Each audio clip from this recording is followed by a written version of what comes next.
So now we are going to conduct an experiment to determine if weathering and erosion happens quicker in still water or fast-moving water.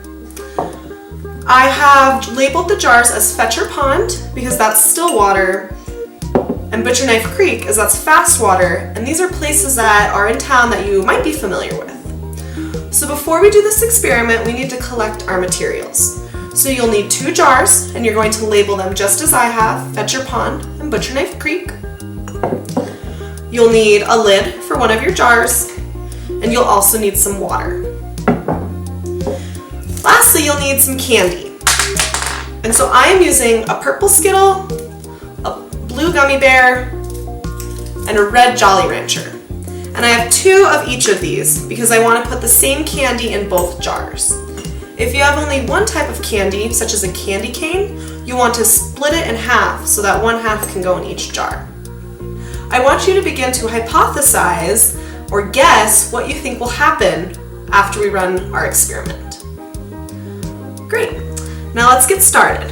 I'm going to put my Skittle, my gummy bear, and my Jolly Rancher in each of my jars.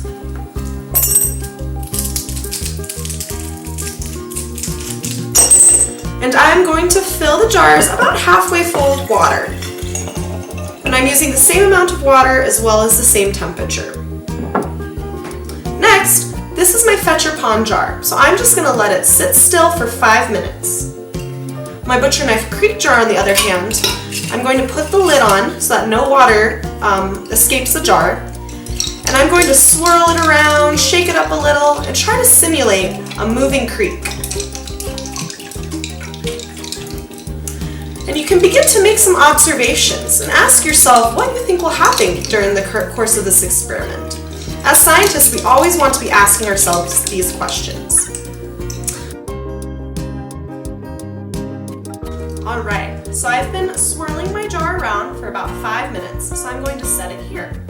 Now, let's take a closer look at our results. We've noticed some changes in both of our jars, but what happened? The Butcher Knife Creek jar looks like a lot of that candy eroded and weathered away. The Fetcher Pond jar also exhibits some changes. And let me know how your results compare.